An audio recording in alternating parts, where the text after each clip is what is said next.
এই পৃথিবীতে কোনো কিছু অসম্ভব নয়, তেমন কোনো কিছু চিরস্থায়ী নয়। সবকিছু প্রতিনিয়ত পরিবর্তনশীল, কিন্তু যা কিছু আমরা দেখি, যেগুলো আমরা ভুলতে পারি না, সেগুলো আমাদের ব্রেনে জমা থাকে, আর এর নামই মেমোরিজ। এই মুভিটি সম্পর্কে আমি প্রথমে কিছুই বলবো না, শুধু বলবো মুভির এক্সপ্লেনেশন দেখার সময় আপনার মনে হতে পারে আমি পাগল হয়ে গেছি, আপনাকেও পাগল বানানোর চেষ্টা করছি, কারণ কনসেপ্টটাই এমন। এজন্য খুব ঠান্ডা মাথায় সম্পূর্ণ ভিডিওটি দেখতে হবে, নয়তো আপনার মাথার উপর দিয়ে যাবে, আপনি কিছুই বুঝতে পারবেন না। শুরুটা হয় একটি টিভি প্রোগ্রাম দিয়ে। মেমোরিজ নামে একটি শোতে প্রতি সপ্তাহে নতুন কোনো ব্যক্তির জীবনে ঘটা কোনো ইনভেস্টিগেটিভ গল্পকে তুলে ধরা হয়। আজও তেমনই একজনকে আনা হয়েছে। আপাতত আমি তার নাম দিচ্ছি ডেভিড, আর শো যিনি হোস্ট করছেন তার নাম থমাস। থমাস ডেভিডকে অনুরোধ করে তার সাথে ঘটে যাওয়া গল্পটি পড়ার জন্য। ডেভিড বলে এটি আমার গল্প নয়, তবে আমি যেহেতু গল্পের একটি অংশ, সেক্ষেত্রে আমার গল্প বলতে পারেন। গল্পটি ভেনকি নামে এক নিরপরাধ ব্যক্তির। এরপর শুরু হয় গল্প। সিন চলে যায় গল্পের গভীরে। ভেনকি নামে একটি ছেলে থানায় এসে বলছিল একজন কিলার আমার পিছু করছে, ও আমাকে খুন করার জন্য হুমকি দিচ্ছে, আমাকে বাঁচান। ইন্সপেক্টর ভেনকিকে শান্ত করে বসায় এবং বলে ভয় পেও না, আমি আছি, কেউ কিছু করতে পারবে না।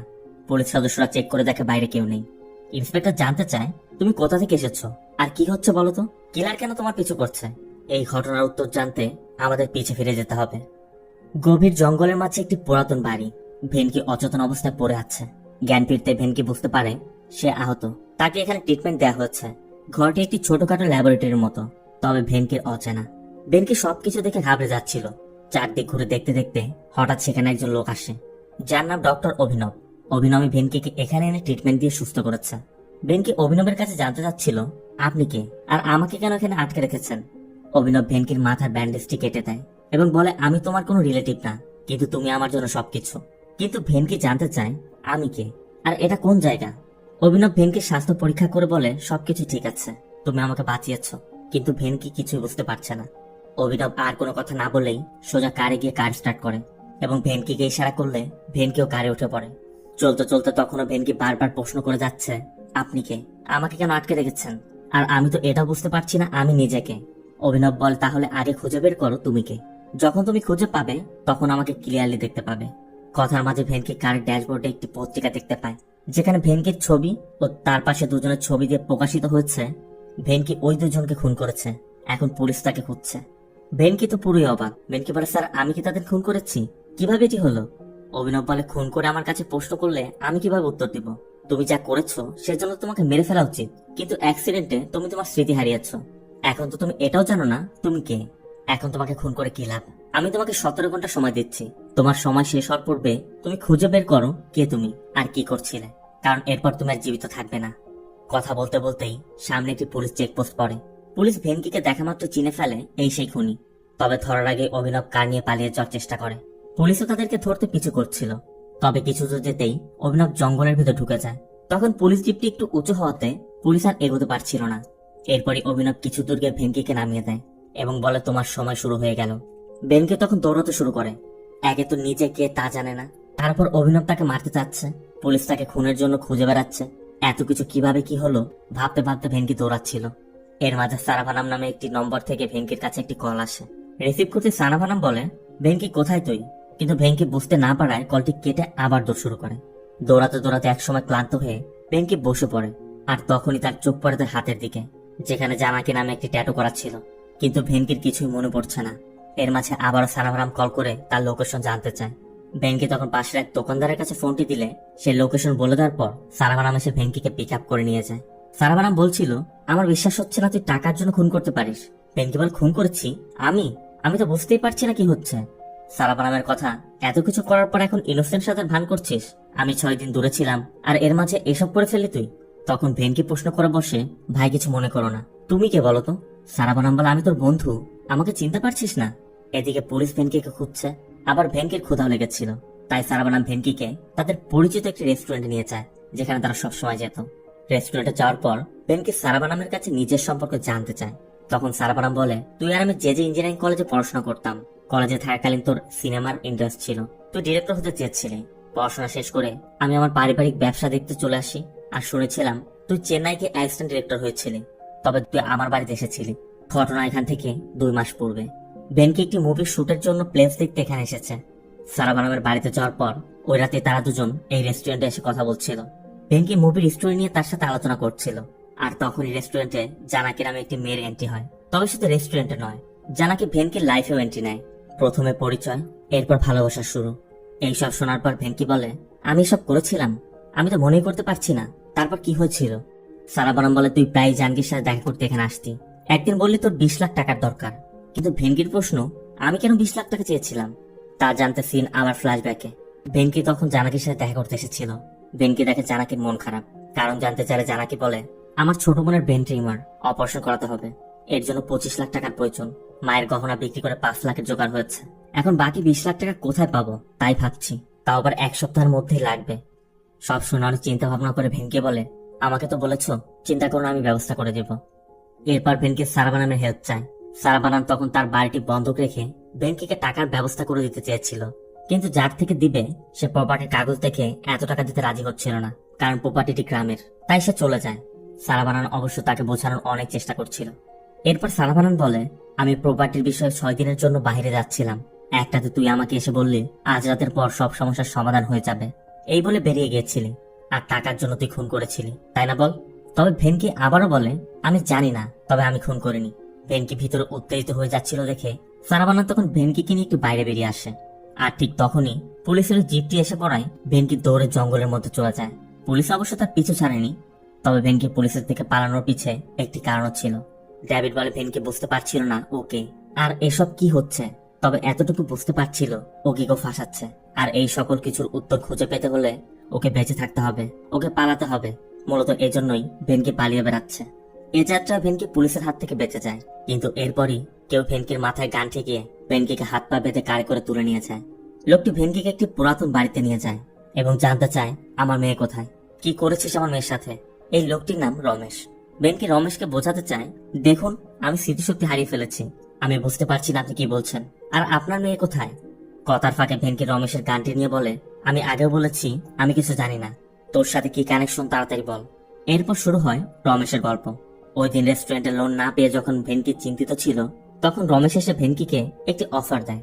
রমেশ বলে, তোমাদের সব কথা আমি শুনেছি, তোমার টাকার দরকার তো আমি তোমাকে দিব, কিন্তু তার বদলে তোমাকে আমার একটি কাজ করে দিতে হবে। ভেনকি তো মহা খুশি। ভেনকি বলে, কি করতে হবে স্যার, তাড়াতাড়ি বলুন। আপনি কি আমার ফিল্মের ভিলেন হতে চান? আমি হিরো বানাতে পারবো। কিন্তু রমেশ বলে, তোমার দরকার টাকা, আর আমার দরকার একটি বডি। বডির কথা শুনে ভেনকি বলে, মার্ডার? আমি মার্ডার করতে পারবো না। তারপর রমেশ ভেনকিকে তার কার্ডটি দিয়ে চলে যায় এবং ভেবে চিন্তে কল করতে বলে। অবশ্য অনেক চিন্তা ভাবনার পর ভেনকি আবারও রমেশের সাথে দেখা করে, যেখানে আমরা জানতে পারি রমেশ তার ওয়াইফকে মারার জন্য ভেনকিকে টাকা দিতে যাচ্ছে। ভেনকি জানতে চায়, আপনি আপনার ওয়াইফকে কেন মারতে চান? রমেশ বলে, আগে সব ঠিকই ছিল, এখন দেখি ও ফেসবুক মেসেঞ্জারে চ্যাট করে বেড়ায়, পরপুরুষের সাথে ডেট করে। প্রশ্ন করলে বলে, আমি নাকি টাকার পাওয়ার দেখিয়ে ওকে বিয়ে করেছি, আর ও এখন তার প্রতিশোধ নিচ্ছে। ঘরে আমার ইয়াং মেয়ে আছে, আমার ভয় হয়ে মাকে দেখে দেখে মেয়েটাও আমার বিপথে চলে না যায়। তাই যেটা আমি করতে চাচ্ছিলাম সেটা তোমাকে দিয়ে করাচ্ছি। এই ছিল মূলত রমেশের কন্ট্যাক্ট। আর এই জন্য রমেশ অগ্রিম পেমেন্ট হিসেবে তাকে 5 লক্ষ টাকাও দিয়েছিল। এরপর রমেশ ভেনকিকে বলে, আমি তো শুধু আমার ওয়াইফকে মারতে বলেছিলাম, আমার মেয়েকে কি করেছো? কোথায় আমার মেয়ে? কিন্তু ভেনকি কিছু মনে করতে পারছে না। এই জন্য বাধ্য হয়ে রমেশ কাঁদতে কাঁদতে বেরিয়ে যায়। তবে যাওয়ার সময় বাইরে থেকে দরজাটি লাগিয়ে দেয়, যে জন্য ভেনকিও পালাতে পারছিল না। ভেনকি শুধু সবকিছু মনে করার চেষ্টা করে যাচ্ছে। সিন আবার স্টুডিওতে। থমাস জানতে চায়, ভেনকিটাকে আর সত্যি কি সে খুন করেছিল? ডেভিড বলে, স্যার, এই দুনিয়ার সত্যর থেকে মিথ্যাটাকে বেশি প্রাধান্য দেয়, বিশেষ করে পুলিশ ও লয়াররা। তারা সত্যকে মিথ্যা দিয়ে ঢেকে দেয়, তাদের কাছে উইটনেস ও এভিডেন্সই সব। যাই হোক, আমি আমার স্টোরিতে ফিরে যাচ্ছি। তবে এতক্ষণ যা শুনলেন তা তো শুধু ট্রেলার, আসল কাহিনীটা এখন শুরু হবে। ভেনকি অনেকক্ষণ যাবতই আটকে আছে। কারের শব্দ পেয়ে উকি দিয়ে দেখে রমেশের সাথে সারাবানাম সেখানে। দেখা মাত্র ভেনকি পিছের একটি দরজা ভেঙে পালিয়ে যায়। কিন্তু কিছু দূর যাওয়ার পরই সারাবানানের সাথে দেখা হয়ে যায়। সারাবানান তার সাথে তাকে যেতে বলছিল, কিন্তু ভেনকি যেতে যাচ্ছে না। ভেনকি বলে, ওই লোকটা আমাকে মেরে ফেলেছিল প্রায়, তোকে আমি তার সাথে দেখেছি। কিন্তু সারাবানান বলে, কোন লোক? আমি তো কারোর সাথে ছিলাম না। পুলিশ দেখে পালানোর পর আমি তো তোকে খোঁজার চেষ্টা করছিলাম, তুই স্মৃতি হারিয়েছিস, এখন উল্টাপাল্টা চিন্তা করছিস। ভেনকি তখন আরো কনফিউজ হয়ে যাচ্ছিল। সারাবানান বলে, এখন পুলিশ এসে পড়তে পারে, চল বাসায় গিয়ে কথা বলি। তখনই ভেনকি সারাবানামের পিছে রমেশের গানটি দেখতে পায় এবং বুঝতে পেরে দ্রুত পালিয়ে যায়। যদিও সারাবানানের স্টোরিটি ভেনকির বিশ্বাস করার মতো ছিল, তবুও ভেনকি বুঝতে পারছিল না সারাবানান কে। এই জন্যই মূলত সে পালিয়ে যাচ্ছিল। তবে পথে আবার ভেনকির সাথে অভিনবের দেখা হয়। অভিনব ভেনকিকে কারে তুলে নেয়। ভেনকি অভিনবের কাছে সবকিছু বলছিল এবং জানতে চাচ্ছিল, আমি কি আপনার পরিবারের কোনো ক্ষতি করেছি? অভিনব শুধু হেসে টাইপ করে যায়। তারা একটি ব্রিজের উপর দিয়ে কার ড্রাইভ করে যাচ্ছিল। তবে পুলিশ দেখে তারা কার থামায়। অভিনব নিচে নেমে জানতে পারে এই ব্রিজের নিচে একটি মেয়ের অর্ধগঠিত লাশ পাওয়া গেছে। বডিটিকে যখন নিয়ে যাওয়া হচ্ছিল তখন কারে বসে ভেনকির জানকির কথা মনে পড়ে যায় এবং ভেনকি দ্রুত কার থেকে নেমেই জানকি বলে চিৎকার করে দৌড়ে আসছিল। দেখা মাত্র অভিনব ভেনকিকে জোরপূর্বক কারে তুলে নেয়। অবশ্য পুলিশ ভেনকিকে দেখা মাত্রই চিনতে পারে এবং আবার তাদের ধরতে তাড়া করে। আবার শুরু হয় চোর পুলিশের রেস। থমাস জানতে চায় তাহলে কি অভিনব ভেনকিকে পুলিশ অ্যারেস্ট করছিল। ডেভিড বলে অভিনব রামানুজান মানুষকে ধোঁকা দিতে এক্সপার্ট ছিল। মনে হতো ও সবার সামনে আছে, কিন্তু পলকে পালিয়ে যেত। ওই জন্য তাই হয়। অভিনব ভেনকিকে আবারও গভীর জঙ্গলের মাঝে নামিয়ে দেয়। ভেনকি তখন ভাবছিল হয়তো ডক্টরের কাছে গেলে সে সমাধান পাবে। এই জন্য একজন ডক্টরের কাছে যায়। ডক্টর জানায় তোমার হয়তো কোনো অ্যাক্সিডেন্টে স্মৃতি হারিয়ে গেছে। ভেনকি বলে সবাই বলছে আমি খুন করেছি, কিন্তু আমার মন বলছে আমি কিছু করিনি, আমাকে হেল্প করুন প্লিজ। ডক্টর বলে তোমার মেমোরি ওভারলোড হয়ে গেছে, তোমাকে ইনজেকশন দিতে হবে। এই জন্য ইনজেকশন দিতে ডক্টর ভেনকিকে পাশের রুমে ওয়েট করতে বলে। অবশ্য পাশের রুমে যাওয়া মাত্রই ভেনকি রমেশের একটি ফটো দেখতে পায়, সাথে আরো একটি ফটো। ডক্টর তখন কাউকে কল করে কিছু প্ল্যান করছিল। ভেনকিও বুঝতে পেরে দ্রুত সেখান থেকে পালিয়ে যায়। অবশ্য তখন রাত হয়ে গেছে। এর মাঝে অভিনব কল করে মনে করিয়ে দেয় তোমার হাতে আর মাত্র 4 ঘন্টা সময় আছে, অথচ তুমি একের পর এক সমস্যায় পড়ে যাচ্ছ। অভিনব ফোন রাখতেই ভেনকি ওই ফটোটির পিছে কিছু লেখা দেখতে পায়। এখান থেকে সিন চলে যায় আবার পাস্টে। রমেশ ও ভেনকি খুনের প্ল্যান করছে। রমেশ বলেছিল আমার কাছে এমন প্ল্যান আছে আমরা কেউই ধরা পড়বো না। রমেশের সাথে ওই দিন প্ল্যান করে সেই মূলত ভেনকি সারাবানামকে বলেছিল আজকের পর সব সমস্যার সমাধান হয়ে যাবে। এরপর ভেনকি রমেশের বাড়িতে গিয়েছিল। রমেশের প্ল্যান ছিল খুন করার পর ভেনকি যেন সব জুয়েলারি নিয়ে আসে, যাতে এটি ডাকাতি মনে হয়। আর এজন্য রমেশ প্ল্যান মতো পিছের দরজা খোলা রেখে রান্নাঘরের নিচে কাপড়ের মাঝে একটি হাতুড়িও রেখে দিয়েছিল। এই সব কিছু রমেশ আগে থেকে ভেনকিকে বলে রাখায় ভেনকি প্ল্যান মতো হাতুড়ি নিয়ে রমেশের ওয়াইফকে হাতুড়ি পেটা করে খুন করে। ভেনকি তখন অনেক ঘাবড়ে যাচ্ছিল, তাই দ্রুত বেরিয়ে পড়ে। কিন্তু রমেশ ফোন করে জানতে চায় জুয়েলারি কি করেছ। ভেনকি বলে আমি ভয়ে বেরিয়ে গেছি, ওগুলো আনতে পারবো না। রমেশ বলে জুয়েলারি না আনলে আমরা ধরা পড়ে যাব, যদি তুমি না আনো আমি তোমাকে খুন করব। তখন বাধ্য হয়ে ভেনকি আবার বাড়ির ভিতরে যায়। রমেশ বলেছিল দোতলার ঘরে একটি আলমারিতে জুয়েলারিগুলো রাখা আছে এবং চাবি কোথায় আছে সেটাও বলে দিয়েছিল। তাই রমেশের কথা মতো ভেনকি উপরে যায়। আর তখনই ভেনকি মেয়ের গলার আওয়াজ পায়। পাশের রুমে উকি দিতে দেখে জানাকি সেখানে একটি ছেলের সাথে আড্ডা দিচ্ছে, যা দেখে ভেনকির আর বুঝতে বাকি থাকে না জানাকি রমেশের মেয়ে, আর জানাকি তাকে মিথ্যা বলছে, তাকে ধোকা দিয়েছে। এরপর ওই ছেলের সাথে ভেনকির হাতাহাতির এক পর্যায়ে ভেনকি ছেলেটিকেও মেরে ফেলে। এরপর ধোকা দেওয়ার জন্য বারবার জানাকিকে দেয়ালে ধাক্কা দিতে দিতে জানাকির মাথা ফেটে রক্তক্ষরণ শুরু হয়। ভেনকি দেখছিল জানাকি মারা যাচ্ছে, তাই জানাকিকে বাঁচাতে সে বাইকের পিছে জানাকির ওড়না দিয়ে বেঁধে হসপিটালে নেওয়ার চেষ্টা করছিল। তখন প্রচুর বৃষ্টি পড়ছে। তড়িঘড়ি করে যাওয়ার সময় একটি কারের সাথে তাদের অ্যাক্সিডেন্ট হয়।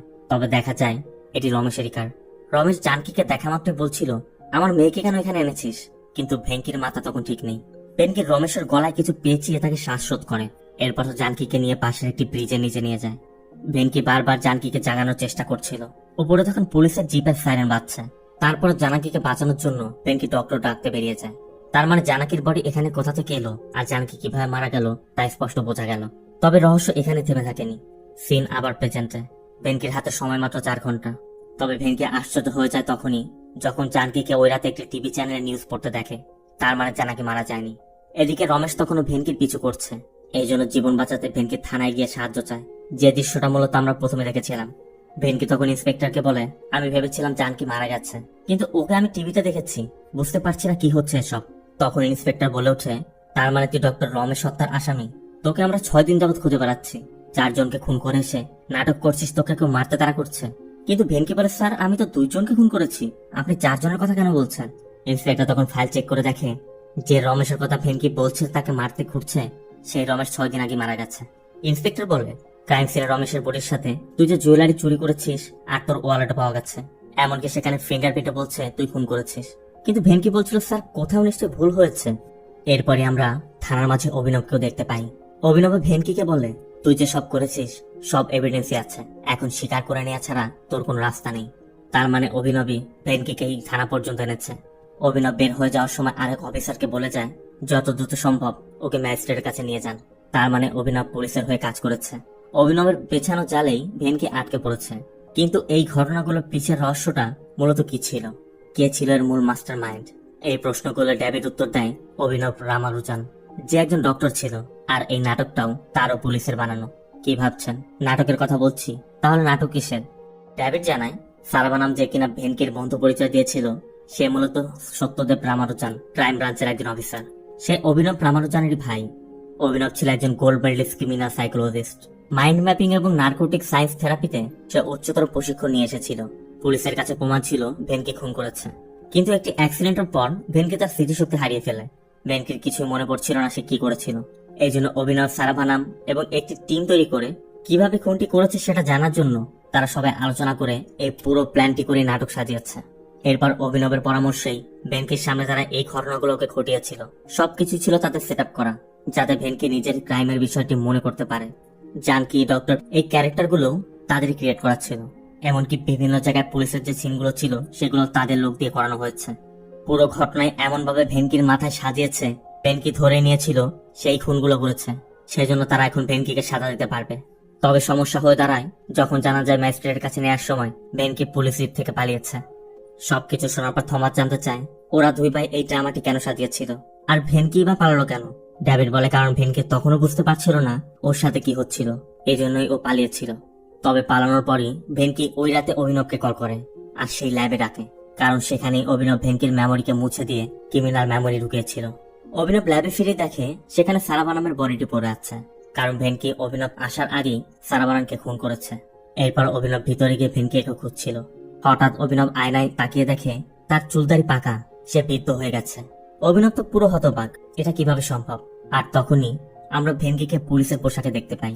ভেনকি বলে 45 বছরের একজনকে কেমন দেখা যায় অভিনব। অভিনব শুধু জানতে চায় তুই পুলিশ হলি কিভাবে। আর তখন রিভিল হয় আরেক টুইস্ট। ভেনকির পরিচয় আমরা যাকে দেখেছি তার নাম ছিল আদি কেশব, পুলিশের অ্যাসিস্ট্যান্ট কমিশনার। অভিনয় এবং সত্যদেব দুই ভাই মিলে খুনের দায় ফাঁসিয়ে ভেনকি নামে একজন নিরপরাধকে 10 বছরের কারাদণ্ড দিয়ে জেলে পাঠিয়েছিল। ভেনকির মা ভেনকিকে নির্দোষ প্রমাণ করতে বছরের পর বছর কোর্টের দ্বারে দ্বারে ঘুরে বেরিয়েছে। এক পর্যায়ে ডিপ্রেশনে পড়ে সে আত্মহত্যা করেছিল। আর তখনই প্যারোলে এসে ভেনকি পালিয়েছিল। ভেনকিকে জেলে পাঠানোর জন্য ভেনকি প্রথমে ওই থানার ইন্সপেক্টরকে মারতে গিয়েছিল, যেখানে গিয়ে সে ধরা পড়ে। আর তখন থেকেই আদি এই কেসটি ইনভেস্টিগেশন করছে। ঘটনার তখন 8 বছর পেরিয়ে গেছে। আদি কারাগারে গিয়ে ভেনকির সাথে দেখা করে। ভেনকি জানায় আমি অ্যাসিস্ট্যান্ট ফিল্ম ডিরেক্টর ছিলাম। লোকেশন দেখতে যাওয়ার সময় একটি কারের সাথে আমার অ্যাক্সিডেন্ট হয়। ওই রাতে মূলত অভিনব এবং সত্যদেব ওই কারে ছিল। অ্যাক্সিডেন্ট হওয়ার পর সত্যদেব বলছিল 4টি খুন করে এসেছিস, এখন আবার আরেকজন। তখন অভিনব বলেছে আমি খুন করিনি, ও করেছে। ও যখন চোখ খুলবে ওই স্বীকার করবে ও খুন করেছে। অভিনবরা তখন ভেনকির বডিটিকে তুলে তাদের ল্যাবে নিয়ে যায়, কারণ অভিনবের মাথায় তখন অন্য কিছু কাজ করছিল। অভিনব তার এক্সপেরিমেন্ট ও মেডিকেল সায়েন্স কাজে লাগিয়ে তার প্রথম এক্সপেরিমেন্ট ভেনকির উপর করে। ভেনকির সমস্ত মেমোরিকে মুছে ফেলে এবং ওই রাতে অভিনব ডক্টর রমেশের বাড়িতে গিয়ে সবকিছুতে ভেনকির হাতের ছাপ রেখে দেয়, যেটা পরে কিনা তারা ব্যবহার করেছিল। এরপর ভেনকির জ্ঞান ফিরতেই অভিনবের প্ল্যান মতো সবাই ড্রামা শুরু করে। তবে অভিনব যে পদ্ধতি কাজে লাগিয়ে ভেনকিকে হিপনোটাইজ করেছিল সেটির প্রভাব 17 ঘন্টা পর্যন্ত থাকে। আর ওই রাতে 17 ঘন্টা পর ভেনকি মেমোরি ফিরে পেয়েই ওই পুলিশ জিপ থেকে পালিয়ে যায়। তবে ভেনকিকে খোঁজার সময় ভেনকি সত্যদেবকে খুন করে এবং অভিনবকে কল করে ওই ল্যাবে ডাকে। ভেনকি ওই রাতে অভিনবকে মারতে চেয়েছিল, কিন্তু তাদের মারামারির এক পর্যায়ে সেখানে পুলিশ এসে পড়ে আর ভেনকিকে অ্যারেস্ট করে। এটি ছিল মূলত ভেনকির মূল কাহিনী। ভেনকির থেকে সব তথ্য জানার পর আদি ভেনকিকে ন্যায় পায়ে দিতে চেয়েছিল। এই জন্য আদি অভিনবের খোঁজ করে। জানা যায় ওই রাতে ঘটনার পর স্লিপ করে পড়ে অভিনব 8 বছর যাবৎ কোমায় পড়ে আছে। সে এখন ডক্টর রামের ক্লিনিকে, যাকে আমরা ডক্টর রমেশ হিসেবে জেনে এসেছি। কিন্তু ভেনকিকে নির্দোষ প্রমাণ করতে হলে অবশ্যই অভিনবের জ্ঞান ফিরে আসতে হবে। তবে সেজন্য খুব বেশি দেরি করতে হয়নি। অভিনবের জ্ঞান ফিরতেই ডক্টর রামের সহায়তায় আদি একই প্ল্যান করে যেমনটা অভিনব করেছিল। তারা অভিনবকে প্রথমে জানাকির বাড়িতে নিয়ে যায় এবং হিপনোটাইজ করে বিশ্বাস করায় যে সে জানাকি সহ বাকি লোকদেরকে এখানে খুন করেছে। তবে যেহেতু সত্যদেব মারা গেছে, তারা সত্যদেবের জায়গায় সারাবানামকে সত্যদেব সাজিয়ে অভিনবকে বিশ্বাস করায়। এরপর অভিনব যেভাবে ভেনকিকে ফাঁসিয়েছিল ঠিক একইভাবে ভেনকির জায়গায় আদি অভিনয় করে যায় এবং অভিনয় করতে করতে এ পর্যন্ত পৌঁছেছে তারা। আর অভিনব এখন সবই বুঝতে পেরেছে। অভিনব বুঝে গেছে সে আর পুলিশের হাত থেকে বাঁচতে পারবে না, তার সব ক্রাইম ফাঁস হয়ে যাচ্ছে। তবে অভিনব পুলিশের হাতে ধরা না দিয়ে গ্লাস ভেঙে কাচের টুকরো দিয়ে নিজের গলা কেটে ফেলে, যে জন্য অভিনবের আসল রহস্যটিও রহস্যই রয়ে যায়। এই ঘটনা শোনার পর থমাস আদিকে বলে আপনি ন্যায়ের জন্য কত বড় রিস্ক নিয়েছেন, হ্যাটস অফ স্যার। কিন্তু থমাস শেষ একটি প্রশ্ন করে। থমাস আদির কাছে জানতে চায় কিন্তু এভিডেন্স হিসেবে অভিনবের কোনো ফটো রাখেনি, আপনি বলতে পারবেন অভিনব দেখতে কেমন ছিল? আদি বলে অবশ্যই পারবো। থমাস তখন একজন স্কেচ আর্টিস্ট এনে আদির থেকে অভিনবের একটি স্কেচ তৈরি করে। স্কেচটি তৈরি হওয়ার পর আদি সেটি দেখে বলে 100% এমনই দেখতে ছিল। কিন্তু থমাস বলে, স্যার আপনি বলছেন অভিনব এমন দেখতে ছিল, কিন্তু গুগল সার্চ করলে তো অন্য কাউকে দেখাচ্ছে। থমাস তখন গুগল সার্চ করে আদিকে অভিনবের ছবিগুলো দেখায়, যা দেখে তো আদির চোখ কপাল উঠে যায়, কারণ ছবিতে অভিনব নামে তাকেই দেখা যাচ্ছে। এমনকি আদি আয়নাতে নিজের চেহারা দেখে নিজেই অবাক হয়ে যাচ্ছে। তাহলে স্কেচটি কার, আর আদির ছবি কেন অভিনবের ছবি দেখাচ্ছে? এই প্রশ্নের উত্তর জানতে আমাদের পাস্টে নিয়ে যাওয়া হয়। একটি মহিলাকে দেখা যায় পুলিশ কমিশনার অফিসের সামনে গায়ে আগুন দিয়েছে, আর পুলিশ কমিশনার হিসেবে আমরা ডক্টর রামকে দেখতে পাই, যার নাম মূলত মূর্তি। আর ওই দিন ভেনকির মায় গায়ে আগুন দিয়ে মারা যায়। এরপর আমরা থমাসকে দেখতে পাই মূর্তির সাথে দেখা করতে এসেছে। মূলত থমাস একজন ডক্টর। মূর্তি বলছিল ওই মহিলার কান্না এখন আমার কানে ভেসে আসে। আমি সত্যটা প্রকাশ করতে 8 বছর চেষ্টা করেছি। ও যদি কোমায় না থাকতো তাহলে আজ এমনটা হতো না। মূলত এখন আপনারা যা দেখছেন এটাই মূল কাহিনী। আর অভিনব কোমায় ছিল। থমাস জানায় ওর তো জ্ঞান ফিরেছে 2 সপ্তাহ আগেই। মূলত এই কেসটি এতটা সিরিয়াস থমাস সেটি জানতো না, তাই 2 সপ্তাহ হয়ে গেলেও পুরোপুরি সুস্থ না হওয়া পর্যন্ত সে মূর্তিকে জানায়নি। থমাস বলে জ্ঞান ফেরার পর থেকে 2 সপ্তাহ যাবৎ দেয়ালে একটি স্কেচ এঁকে যাচ্ছে, কিন্তু কার ছবি আঁকছে আমরা বুঝতে পারছি না। যাকে আমরা আদি বলে দেখে এসেছি সে মূলত আদি নয়, অভিনব। তবে অভিনব বারবার একজন স্কেচ এঁকে যাচ্ছে। আগের স্টোরিগুলোতে যাকে আমরা অভিনব বলে দেখে এসেছিলাম এটি তার স্কেচ। আর অভিনবের আঁকা এই স্কেচগুলো দেখে মূর্তি বলে এটা তো ডক্টর রামানুজান। সে একজন ফেমাস সাইকিয়াট্রিস্ট ছিল। এই অভিনব ডক্টর রামানুজানের ছেলে, তার মানে অভিনব তার বাবার ছবি আঁকছে।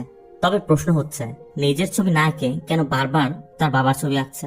কারণ 25 বছর আগে অভিনবী তার বাবাকে খুন করেছিল। ডক্টর রামানুজান তখন খুব জনপ্রিয়। আপনজন বলতে ছিল শুধু তার 2 ছেলে, অভিনব এবং সত্যদেব। অভিনব তার বাবাকে তার আইডল মনে করত এবং বড় হয়ে সেও তার বাবার মতো একজন ফেমাস সাইকিয়াট্রিস্ট হতে চেয়েছিল।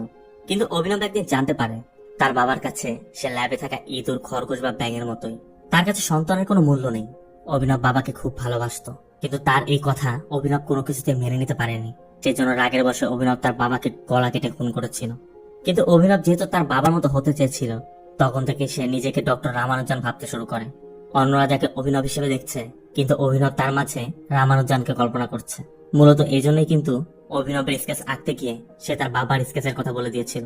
এটি মূলত এক ধরনের রোগ, যার নাম গ্র্যান্ডিয়াস ডিলিউশন। এই রোগে আক্রান্তরা যাকে বেশি পছন্দ করে তাকে নিজের মধ্যে ভাবে। যেমন ধরুন, কোনো বানর যদি সিংহকে নিয়ে 24 ঘন্টা ভাবতে থাকে, তবে সে নিজেকে সিংহ ভাবতে থাকবে। তবে এটি সবার জন্য নয়, শুধু এই রোগে আক্রান্ত রোগীদের জন্য। অভিনব এই রোগ থেকে মুক্তি না পেলেও হার্ড স্টাডি করে সেও তার বাবার মতো ফেমাস একজন সাইকিয়াট্রিস্ট হয়েছিল এবং তার বাবার মতো ওই রিসার্চ গুলো করতে শুরু করেছিল। এর মাঝে একদিন অভিনবের জীবনে জানকী নামে একটি মেয়ের আবির্ভাব ঘটে। জানাকে ওই হসপিটালেই ডক্টর হিসেবে যোগদান করেছিল, যেখানে কিনা অভিনব চাকরি করত। প্রথম দিনের সাক্ষাতের পর থেকেই অভিনব জানাকির প্রেমে পড়ে যায়। এমনকি সে জানাকিকেও তার মেমোরি বিষয়ক যে এক্সপেরিমেন্ট সেই বিষয়ে বলতে শুরু করে। জানাকি তখন নতুন।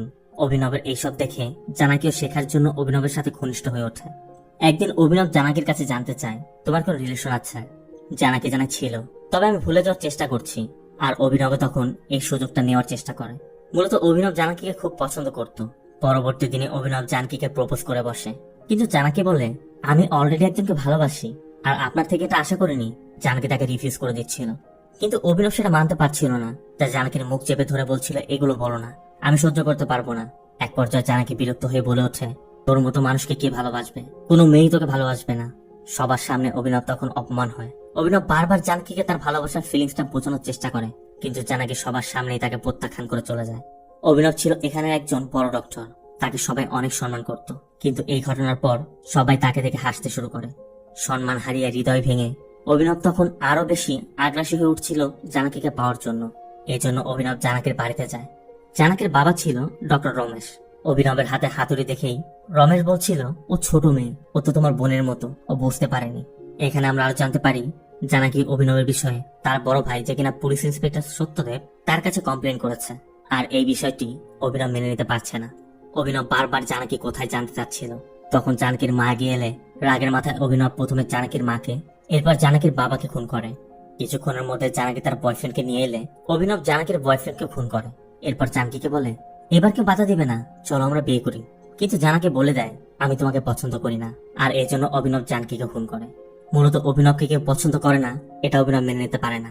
এই ছিল অভিনবের জানকীকে খুন করার রহস্য।